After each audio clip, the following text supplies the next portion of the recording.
تھے، اور ہمارا مسلک یہ ہے کہ حضرت حسین سے پہلے حسن شہید، حسین نے ماتم نہیں کیا، حضرت حسن سے پہلے اپنے بابا جان امیر المومنین علی المرتضیٰ کا جنازہ بھی اٹھایا ہے حضرت حسین نے، لیکن باپ کی مظلومانہ شہادت فجر کی نماز میں علی المرتضیٰ رضی اللہ تعالیٰ عنہ کے اوپر ابن ملجم بدبخت نے حملہ کیا تھا اور آپ کو شہید کیا ہے، لیکن کوئی بتائے کہ حسین نے ماتم کیا ہو؟ کوئی بتا سکتا ہے؟ اگر ہے تو پیش کرو۔ اور ان سے پہلے مظلوم مدینہ 40 دن کی پیاس برداشت کر کے جن کو قرآن کے پڑھتے ہوئے دوران تلاوت شہید کیا گیا، دور داماد پیغمبر عثمان کو، تو علی المرتضیٰ نے تو ان کا ماتم نہیں کیا۔ عثمان سے پہلے خلیفہ ثانی مصلی رسول پر مسجد رسول میں محراب رسول میں جام شہادت نوش کرتے ہیں، تو نہ تو عثمان نے ماتم کیا، نہ علی نے کیا، نہ حسنین کریمین نے کیا ہے۔ اور ذرا اس سے پہلے جائیے، خود میرے محمد کے زمانے میں آپ کے چچا کے 11 ٹوٹے کیے گئے، لیکن میرے محمد نے مدینہ میں کوئی ماتمی جلوس کیوں؟ قرآن کی تعلیم یہ ہے کہ جب بھی اہل مومن اہل ایمان کو تکلیف مصیبت پہنچتی ہے، قالوا انا للہ و انا الیہ راجعون، وہ یہ پڑھتے ہیں، وہ پیٹتے۔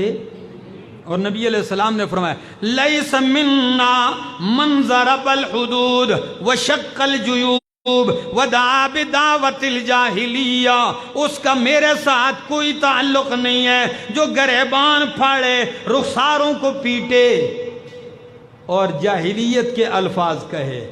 ہمیں اسلام نے صبر سکھایا ہے۔ کیا سکھایا ہے؟ صبر سکھایا ہے۔ یہی دین کا طریقہ ہے، یہی اسلام کا طریقہ ہے۔ اور جن کو اپنے باطل مذہب کے لیے دلیل نہ ملے، ان کی دلیل پتہ ہے کیا ہوتی ہے؟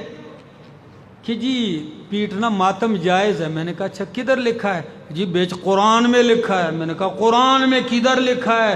آخی جی جب حضرت ابراہیم علیہ السلام حضرت ابراہیم علیہ السلام کے پاس فرشتے آئے اور انہیں بچے کی بشارت سنائی، تو ان کی بیوی نے فسکت وجہا، اپنے پیشانی پہ یوں ہاتھ مارا، کہا آلد وانا عجوز، میں تو بوڑھی ہو گئی ہوں، کیا میری اب بھی اولاد ہوگی؟ تو کہتے ہیں سکت وجہا، انہوں نے پیشانی پہ مارا، کہا ماتم ثابت ہو گیا۔ کہا وہ الو، ادھر اولاد کی بشارت مل رہی ہے کہ اللہ آپ کو بیٹا دے گا، فرشتے دے رہے ہیں، انہوں نے صرف تعجب میں کہا اچھا، جس طرح عورت کی عادت ہوتی ہے، اچھا میں تو بوڑھی ہو گئی ہوں، کیا اب بھی میری اولاد ہوگی؟